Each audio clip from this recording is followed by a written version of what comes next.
Hello friends, welcome to my YouTube channel my village my academy. आज की video में discuss करेंगे कक्षा 10 के जीव विज्ञान के विषय में, जो विज्ञान का ही भाग है। भाग एक में हम डिस्कस करेंगे अनसॉल्व्ड पेपर 2014 के सभी सेटों में जीव विज्ञान के आए हुए बहुविकल्पीय प्रश्नों के बारे में डिस्कस करेंगे with concept. Uttar Pradesh board की परीक्षाएं 10 जनवरी तक मालूम हो जाएगा कि ये कब से प्रारंभ होने वाली हैं। आइए हम डिस्कस करते हैं 2014 के सभी सेटों में आए हुए जीव विज्ञान के बहुविकल्पीय प्रश्नों के बारे में। सेट नंबर 1 है ये 2014 का खंड ग जीव विज्ञान। आपको पेपर जो मिलेगा विज्ञान का उसमें 3 खंड होगा। खंड क में आपका भौतिक विज्ञान, और खंड ख में आपका रसायन विज्ञान, और खंड ग में जीव विज्ञान होगा। आइए डिस्कस करते हैं बहुविकल्पीय प्रश्न। पहला प्रश्न है आपका, शुद्ध रुधिर को शरीर के विभिन्न भागों में ले जाती है। पहला आपका ऑप्शन है शिराएं, दूसरा ऑप्शन है महाशिरा, तीसरा ऑप्शन है दायां निलय, और चौथा ऑप्शन है महाधमनी। तो आपको पता है शुद्ध रक्त, यानी हमारे शरीर में अशुद्ध रक्त और शुद्ध रक्त दो होती है, तो दोनों को ले जाने और ले आने वाली कौन सी शिरा होती है? तो यहाँ पर प्रश्न अगर देखा जाए तो शुद्ध रुधिर पूछा है, तो यहाँ पर महाधमनी सही होगा। महाधमनी जो होता है पूरे शरीर से जो होता है शुद्ध रक्त, यानी फेफड़े से जो रक्त होता है पहले कहाँ पर जाता है? बायां आलिंद में, और बायां आलिंद से कहाँ जाता है? बायां निलय में, और बायां निलय से यह महाधमनी लगी होती है, जहाँ से हृदय पंप करता है और पूरे हृदय में रक्त को पहुँचा दिया जाता है। और यहीं पर यह प्रश्न पूछ ले कि अशुद्ध रक्त को शरीर के विभिन्न भागों से हृदय के दाहिने आलिंद में कौन ले आती है? तो महाशिरा हो जाएगा, ये भी याद रखिए। तो जो महाशिरा है ये आपका अशुद्ध रक्त ले आती है। आइए एक डायग्राम के माध्यम से समझते हैं। जैसा ये आपका डायग्राम है महाशिरा, तो ये महाशिरा जो है यहाँ पर ये पूरे शरीर से अशुद्ध रक्त को आपको ये दाहिने आलिंद में ले जाती है। कहाँ पर? दाहिने आलिंद में। और दाहिने आलिंद से जो ब्लड होता है वो कहाँ पर आता है? आपका दाहिने निलय में आता। और दाहिने निलय से होते हुए आपका ये ब्लड कहाँ पर चला जाता है? धमनी के द्वारा फेफड़े में। और फेफड़े में ब्लड का शुद्धिकरण होता है, यहाँ पर गैसों का विनिमय होता है। ब्लड में कार्बन डाइऑक्साइड की मात्रा अधिक होती है जो फेफड़े में छोड़ दी जाती है, और ब्लड जो होता है फेफड़े से ऑक्सीजन को लेकर शिरा के द्वारा, किसके द्वारा? शिरा के द्वारा आपका बाएं आलिंद में आता है। और बाएं आलिंद से फिर ब्लड कहाँ पर चला जाता है? बायां निलय में। और बायां निलय से होते हुए महाधमनी के द्वारा शुद्ध रक्त पूरे शरीर में भेज दिया जाता है। तो ये आपको कॉन्सेप्ट समझ में आ गया होगा। यहाँ से कई प्रश्न पूछा जा सकता है कि अशुद्ध रक्त पूरे शरीर से दाहिने आलिंद में कौन ले जाती है? तो महाशिरा आपका होगी, और शुद्ध रक्त आपका महाधमनी होगी। और यहाँ पर भी इम्पोर्टेंट है कि शुद्ध रक्त किस शिरा में बहती है? तो आपका फुफ्फुस शिरा है जिसमें शुद्ध रक्त बहता है। कौन सी ऐसी धमनी है जिसमें अशुद्ध रक्त बहता है? तो फुफ्फुसीय धमनी है जिसमें क्या है? अशुद्ध रक्त बहता है। तो यहाँ से अक्सर प्रश्न पूछ लिया जाता है आपका, तो ये मोस्ट इम्पॉर्टेंट हो। ये डबल सर्कुलेशन को भी दर्शाता है ये चित्र, क्योंकि हमारे हृदय में ब्लड 2 बार आ रहा है, एक तो पूरे शरीर से और फिर ब्लड फेफड़े में आपका लंग्स में जो है शुद्ध होकर फिर से दोबारा आ रहा है, इसीलिए इसको डबल सर्कुलेशन भी बोलते हैं, दोहरा परिसंचरण तंत्र। अगला प्रश्न है, फ्लोएम द्वारा भोजन का स्थानांतरण किस रूप में होता है? मोस्ट इम्पोर्टेंट है। फ्लोएम पूछा है, तो प्लांट में 2 भाग होता है फ्लोएम। पहला ऑप्शन है आपका सुक्रोज के द्वारा, दूसरा ऑप्शन है प्रोटीन के द्वारा, तीसरा है हार्मोन्स के द्वारा, और चौथा है आपका वसा के द्वारा। तो भोजन का स्थानांतरण पूछा है किसके द्वारा होता है? तो अगर देखा जाए तो सुक्रोज के द्वारा होता है। तो यहाँ पर ऑप्शन आपका ये क्या है? करेक्ट ऑप्शन है। बाकी ना तो प्रोटीन के द्वारा होगा, ना हार्मोन्स के द्वारा, ना आपका वसा के द्वारा। यहाँ पे एक और प्रश्न पूछा जा सकता है, फ्लोएम के जगह पर आपका जाइलम दे देगा तो पानी का पूछ लेगा, तो जाइलम के द्वारा किसका होता है? पानी का होता है। अगला आपका प्रश्न है, पादप किस प्रक्रिया द्वारा वायु को शुद्ध करते हैं? तो पेड़ पौधे वायु को कैसे शुद्ध करते हैं? पहला ऑप्शन है वाष्पोत्सर्जन के द्वारा, दूसरा ऑप्शन है प्रकाश संश्लेषण के द्वारा, और तीसरा ऑप्शन है श्वसन के द्वारा, और चौथा ऑप्शन है प्रजनन के द्वारा। तो आप बताइए इसमें कौन सा ऑप्शन सही होगा। तो इसमें करेक्ट ऑप्शन आपका होगा जो है प्रकाश संश्लेषण के द्वारा पेड़ पौधे जो होते हैं वायु को शुद्ध करते हैं, करेक्ट। और तीनों ऑप्शन आपके गलत हैं। ये कैसे होगा, इसका एक रिएक्शन है प्रकाश संश्लेषण का, आपने पढ़ा होगा जो प्रक्रम के पहले ही चैप्टर में आपका दिया गया है। इसमें क्या होता है, पेड़ पौधे जो होते हैं कच्चे मटेरियल के रूप में कार्बन डाइऑक्साइड को वातावरण से लेते हैं, वाटर को अपने जड़ों के द्वारा क्या करते हैं, एब्जॉर्ब करते हैं, वाटर और मिनरल्स को, और सूर्य की उपस्थिति में और क्लोरोफिल की उपस्थिति में पेड़ पौधे क्या बनाते हैं, शुगर यानी ग्लूकोज या सुक्रोज बनाते हैं। और वाटर क्या होते हैं, वाष्पों उत्सर्जित कर देते हैं, आवश्यकता से अधिक जब पानी को एब्जॉर्ब करते हैं, और वातावरण में ये क्या करते हैं, ऑक्सीजन गैस को रिलीज करते हैं। और यही ऑक्सीजन गैस जो होती है वायु को क्या करती है, शुद्ध करती है। तो यहाँ पर आपका क्या होगा, प्रकाश संश्लेषण सही ऑप्शन होगा, क्योंकि प्रकाश संश्लेषण की क्रिया में पेड़ पौधे कार्बन डाइऑक्साइड को ऑब्जॉर्ब करते हैं और फोटोसिंथेसिस के बाद आपका ये क्या शुगर बनाते हैं और ऑक्सीजन गैस को रिलीज करते हैं। तो आपका ये कॉन्सेप्ट क्लियर हो गया। यहाँ पर ये दूसरा सेट है आपका, अगर देखा जाए तो ये 2014 का कौन सा है, दूसरा सेट है। पहला, क्योंकि पहले जो था बहुविकल्पी कम आते थे, 3 ही बहुविकल्पी पूछे जाते थे। अब क्या है, 2023 में बहुविकल्पी की संख्या बढ़ गई है, लगभग आपका तीनों का यानी भौतिक विज्ञान, रसायन विज्ञान, जीव विज्ञान को मिलकर 20 बहुविकल्पीय पूछे जाएंगे। अभी इस पर भी बनाया जाएगा, शुरू किया गया है, यानी आपको 2014 से लेकर 22 तक जितने पेपर आए हैं सभी पूरा कॉन्सेप्ट वाइज सॉल्व कराया जाएगा। आइए अगला प्रश्न है आपका, निम्न में से किसके द्वारा पित्त रस का निर्माण होता है। ये मैंने पूछा था पिछले कुछ अपने चैनल पे, एक आपको कम्युनिटी में एक पोस्ट डाला था कि पित्त रस का निर्माण किसके द्वारा होता है। लगभग लोगों ने सही जवाब नहीं दिया है। पहला ऑप्शन है अग्नाशय द्वारा, दूसरा है वृषण में, तीसरा है यकृत में, और चौथा है पित्ताशय में। तो इसका सही ऑप्शन क्या है बताइए। तो पित्त रस का निर्माण जो होता है यकृत में होता है। आइए इसका एक डायग्राम के द्वारा इसको समझते हैं।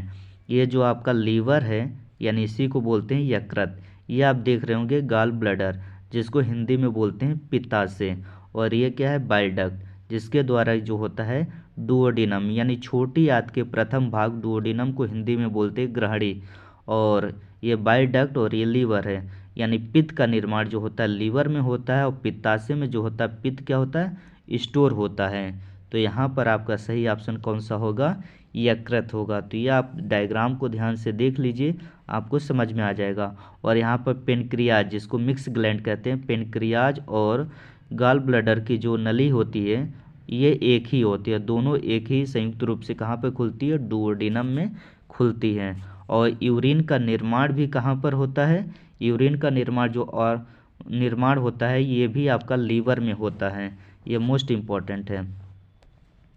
अगला है खाद्य पदार्थों का स्थानांतरण होता है, तो ये किसके द्वारा होता है। पहला ऑप्शन है आपका कार्टेक्स से, दूसरा ऑप्शन है फ्लोएम से, और तीसरा ऑप्शन है आपका जाइलम से, और आपका चौथा ऑप्शन है मज्जा से। तो अभी ये पीछे प्रश्न दोबारा आ गया है, रिपीट हुआ है, तो यहाँ पर आपका प्रश्न क्या होगा, फ्लोएम के द्वारा। तो खाद्य पदार्थों का जो होता है किसके द्वारा होता है, फ्लोएम के द्वारा होता है, ये मोस्ट इम्पॉर्टेंट है। बार बार यह प्रश्न दोबारा रिपीट हुआ है। अगला आपका प्रश्न है पराग कणों का परागकोश से वर्तिकाग्र तक स्थानांतरण कहलाता है। तो पहला आपका ऑप्शन है परागण, दूसरा ऑप्शन है अंडोत्सर्ज, और तीसरा ऑप्शन है निषेचन, और चौथा ऑप्शन है इनमें से कोई नहीं। तो यानी पराग कणों का परागकोश से वर्तिकाग्र तक स्थानांतरण कहलाता है। तो 4 ऑप्शन है, तो चारों में से कौन सा ऑप्शन आपका करेक्ट होगा। तो ऑप्शन आपका ए सही होगा, परागण, क्योंकि यहाँ पर तीनों ऑप्शन गलत हैं। इसको एक डायग्राम से हम समझते हैं कि ये कैसे होगा। जैसा आप देख रहे होंगे डायग्राम, परागण ये आपको पढ़े होंगे, जॉब प्रक्रम में पढ़ाया गया है कि सेल्फ पॉलिनेशन और क्रॉस पॉलिनेशन।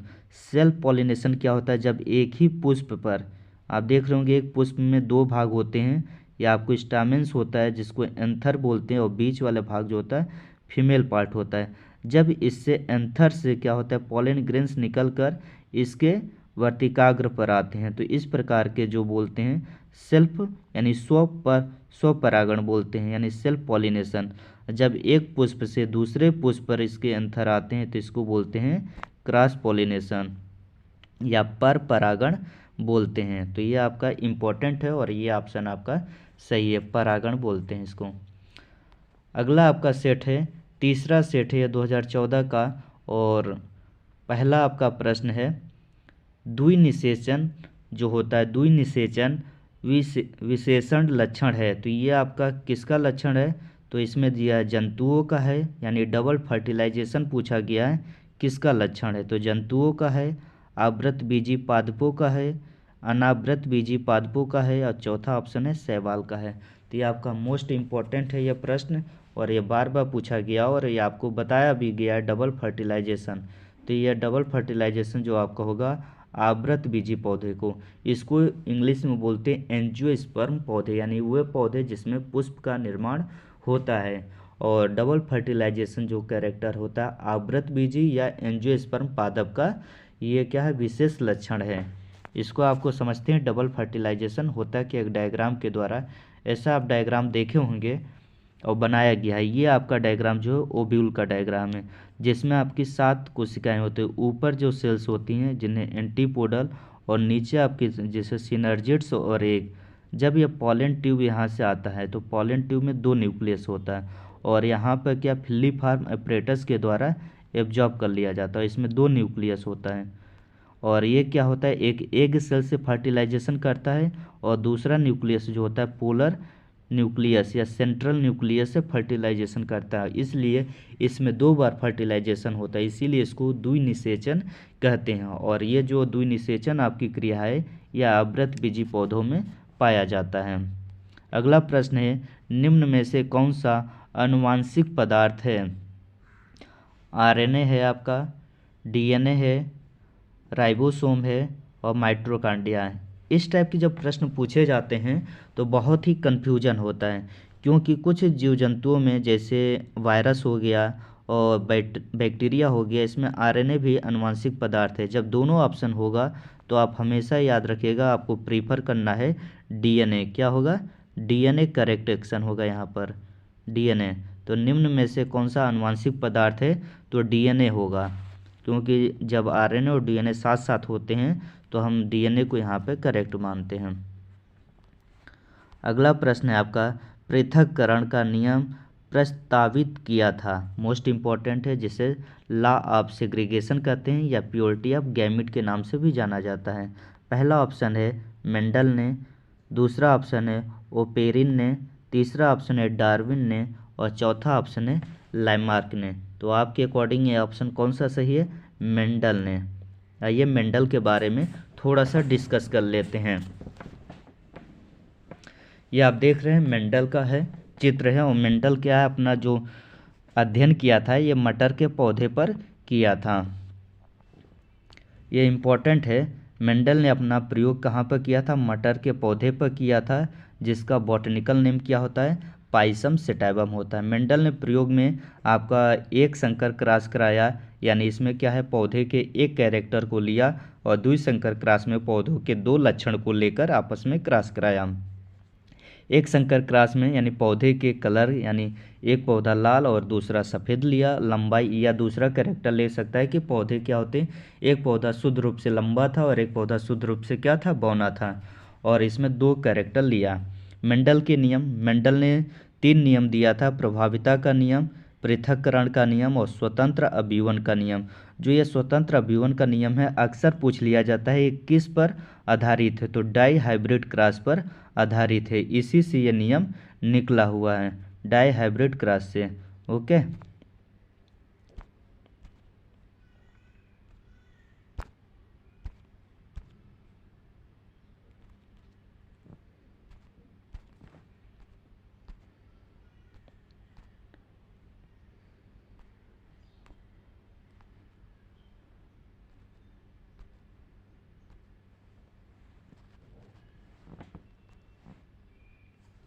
तो क्लास ये 3 नियम है और इम्पोर्टेंट है, तीनों नियम आपका क्या है, इम्पोर्टेंट है, अक्सर पूछ लिया जाता है कि ये बहुविकल्पी में भी पूछा जाएगा और इससे आपको शॉर्ट भी पूछ लिया जाएगा शॉर्ट रूप से कि इस पर आप टिप्पणी कीजिए। और मेंडल को, ग्रेगर जॉन मेंडल को फादर ऑफ जेनेटिक्स भी कहा जाता है। आपका वेरी वेरी मोस्ट इम्पॉर्टेंट है, ये भी याद रखिएगा। मेंडल को क्या कहा जाता है? फादर ऑफ जेनेटिक्स कहा जाता है। तो इन्होंने 3 नियम दिया था, तीनों नियम आपका इम्पोर्टेंट है। आइए अगला सेट डिस्कस करते हैं। चौथा सेट है 2014 का। ये पहला प्रश्न है आपका, मेडुला ऑब्लांगाटा नियंत्रण करता है, मोस्ट इम्पोर्टेंट है। मेडुला ऑब्लांगाटा ये दिमाग का भाग है, मस्तिष्क का भाग है, ऐच्छिक क्रियाओं को या अनैच्छिक क्रियाओं को, तीसरा प्रतिवर्ती क्रिया को, और चौथा है सभी दैहिक क्रिया को, दैहिक क्रियाएं को। तो इसमें आपका ऑप्शन कौन सा सही होगा? तो यहाँ पर आपका ऑप्शन जो करेक्ट होगा वो ऑप्शन होगा अनैच्छिक क्रियाओं को। जो मेडुला ऑब्लांगाटा है, आइए एक चित्र से इसको समझते हैं। मेडुला ऑब्लांगाटा जैसा आप चित्र में देख रहे होंगे कि आपका दिमाग ब्रेन है और ब्रेन का कई भाग होते हैं, जैसे सेरिब्रम जो होता है पीछे वाला भाग होता है। ये जो आपका येलो वाला भाग दिख रहा है, ये जिसको आप लिखा है ब्रेन स्टेम, तो ये जो वाला भाग है यही आपका मेडुला ऑब्लांगाटा है। और ये मेडुला ऑब्लांगाटा कैसी क्रियाओं का नियंत्रण करता है? अनैच्छिक क्रियाओं का नियंत्रण करता है। तो यही आपका ऑप्शन सही है। कभी इसके बारे में अलग से वीडियो बना के डिस्कस करेंगे पूरा डिटेल से कि ब्रेन के कितने भाग होते हैं, मिड ब्रेन क्या होता है, हैंड ब्रेन क्या होता है। तो ये सारे भाग तो आपको बस जानना है कि ये क्या है। ये जो येलो वाला भाग दिख रहा है इसी को ब्रेन स्टेम बोलते हैं और यही मेडुला ऑब्लांगाटा यहाँ पर है। अगला प्रश्न है, हार्मोन्स क्या है? मोस्ट इम्पॉर्टेंट आपका प्रोटीन है, दूसरा दिया एमिनो एसिड है, तीसरा है साधारण कार्बोनेट है, और चौथा है जटिल कार्बोनेट है। तो इन चारों में से कौन सा ऑप्शन सही है? तो जितने हार्मोन्स होते हैं मोस्टली सभी हार्मोन्स किसके बने होते हैं? प्रोटीन के बने होते हैं। आपका ऑप्शन ए जो है आपका सही है। तो हार्मोन्स क्या है? प्रोटीन है, ना तो एमिनो एसिड है। एमिनो एसिड यहाँ पे क्या है? एमिनो एसिड प्रोटीन का ही यूनिट होता है, साधारण कार्बोनेट और जटिल कार्बोनेट नहीं है। तो पहला ऑप्शन सही है। आहार नाल के पेशीय संकोचन को कहते हैं, मोस्ट इम्पॉर्टेंट। ये भी आपका जॉब प्रक्रम से डाइजेशन से रिलेटेड ये प्रश्न पूछा गया है। पहला ऑप्शन है पाचन, दूसरा है क्रमाकुंचन, तीसरा है परिसंचरण, और चौथा ऑप्शन है अवशोषण। इन चारों में से कौन सा ऑप्शन सही है? यानी आहार नाल के पेशीय संकुचन को कहते हैं तो क्रमाकुंचन कहते हैं। आपका क्या कहते हैं? क्रमाकुंचन। आइए इसको हम समझते हैं एक बार फिर से। आपने डाइजेशन देखा ही होगा, पाचन पूरे मनुष्य में जब मुख से हम खाना खाते हैं तो ये होते हुए आहार नाल से होते हुए, आमाशय से होते हुए, छोटी आंत से होते हुए, ये बड़ी आंत से फिर गुदा के द्वारा बाहर कर दिया जाता है। लेकिन इसमें क्रमाकुंचन गति कैसे कहते हैं? तो आहार नाल के हम एक डायग्राम से पहचानते हैं। अब देखिए आहार नाल में एक गति हो रही है, जब हम भोजन खा रहे हैं तो इस टाइप से एक गति हो रही है। भोजन क्रमाकुंचन गति के द्वारा नीचे आ रहा, आहार नाल से होते हुए भोजन कहाँ पर आ गया? आमाशय में। तो ये जो मूवमेंट हो रहा है इसी को क्रमाकुंचन गति कहते हैं। ये मोस्ट इम्पॉर्टेंट है और ये पूरे क्या होता है? आहार नाल में होता है और इसी तरह भोजन आगे बढ़ता है। तो आप समझ गए होंगे क्रमाकुंचन गति। लास्ट सेट है 2014 का, यह 5वां सेट है।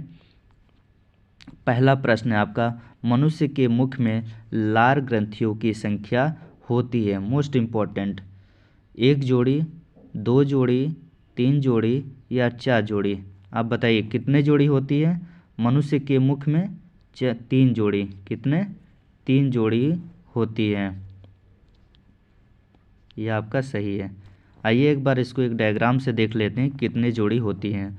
अगर आप देखेंगे तो जीभ के नीचे जो पाई जाती है सब लिंगुअल ग्लैंड जो होती है, सलेवरी ग्लैंड, और आपके जबड़े के नीचे जो पाई जाती है सब मैंडिबुलर होती है, और कान के नीचे जो पाई जाती है वो पैरोटिड ग्लैंड होती हैं।